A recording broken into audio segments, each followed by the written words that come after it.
আসসালামু আলাইকুম। লক্ষ্য বেকারের প্রিয় পত্রিকা সাপ্তাহিক চাকরির পত্রিকা 10 এপ্রিল 2026 শুক্রবার প্রতি সপ্তাহে যে নিয়োগ বিজ্ঞপ্তি প্রকাশিত হয় শুক্রবারে, তো সেটা কিন্তু অলরেডি প্রকাশ হয়েছে।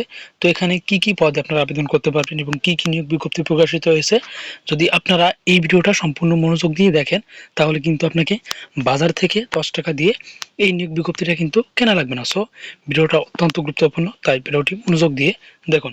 তো তার আগে আপনি যদি আমাদের চ্যানেলে নতুন দর্শক হয়ে থাকেন চ্যানেলটি সাবস্ক্রাইব করে সাথে রাখবেন।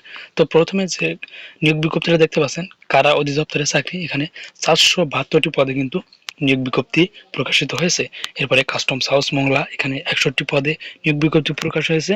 তো এরপরে বাংলাদেশ ব্যাংকে 180 জন কিন্তু নিয়োগ প্রদান করা হবে, আবেদন চলমান আছে।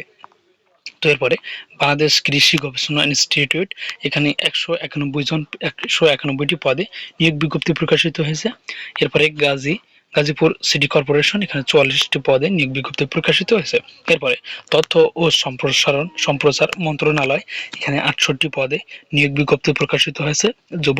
যুব উন্নয়ন অধিদপ্তর, এখানে 103টি পদে নিয়োগ বিজ্ঞপ্তি প্রকাশিত হয়েছে। তারপরে এখানে কিন্তু বাংলাদেশ বিমান বাহিনীতে নিয়োগ বিজ্ঞপ্তি প্রকাশিত হয়েছে, যেটা কিন্তু এখনো আবেদন চলমান রয়েছে। এরপরে বুড়িচং পৌরসভা কার্যালয়, এখানে 10টি পদে নিয়োগ বিজ্ঞপ্তি প্রকাশিত হয়েছে।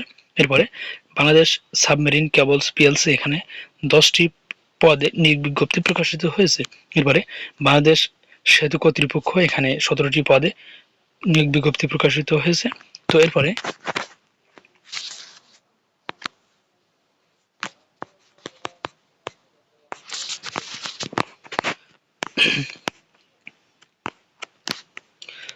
এরপরে চট্টগ্রাম বন্দর কর্তৃপক্ষ, এখানে 7টি পদে নিয়োগ বিজ্ঞপ্তি প্রকাশিত হয়েছে। এরপরে বাংলাদেশ টেলিযোগাযোগ অধিদপ্তর, এখানে 31টি পদে নিয়োগ বিজ্ঞপ্তি প্রকাশিত হয়েছে। এরপরে বাংলাদেশ অভ্যন্তরীণ নৌ পরিবহন কর্তৃপক্ষ, এখানে 54টি পদে নিয়োগ বিজ্ঞপ্তি প্রকাশিত হয়েছে। তো এরপরে বাংলাদেশ অর্থনৈতিক অঞ্চল কর্তৃপক্ষ, এখানে 24টি পদে নিয়োগ বিজ্ঞপ্তি প্রকাশিত হয়েছে। এরপরে বাংলাদেশ চায়না পাওয়ার কোম্পানি, এখানে 2টি পদে নিয়োগ বিজ্ঞপ্তি প্রকাশিত হয়েছে। এরপরে ন্যাশনাল মেরিটাইম ইনস্টিটিউট, এখানে 2টি পদে নিয়োগ বিজ্ঞপ্তি প্রকাশিত হয়েছে। এরপরে নিরীক্ষা গোয়েন্দা ও তদন্ত অধিদপ্তর, এখানে 20টি পদে নিয়োগ বিজ্ঞপ্তি প্রকাশিত হয়েছে। তো এই ছিল 10 এপ্রিল 2026 তারিখের শুক্রবার সাপ্তাহিক চাকরি নিয়োগ বিজ্ঞপ্তি পত্রিকার কিন্তু এই নিয়োগ বিজ্ঞপ্তি কিন্তু প্রকাশিত হয়েছিল। তো আপনারা যদি এই নিয়োগ বিজ্ঞপ্তি সম্পর্কিত কোনো নিয়োগ বিজ্ঞপ্তি সম্পর্কিত আপনাদের বুঝতে অসুবিধা হয় তাহলে আপনারা কমেন্ট করে জানাবেন, এবং নিত্য নতুন সকল প্রকার চাকরির খবর সবার আগে আপডেট পেতে আমাদের ফার্স্ট জব নিউজ ইউটিউব চ্যানেলটি সাবস্ক্রাইব করে সাথে রাখবেন।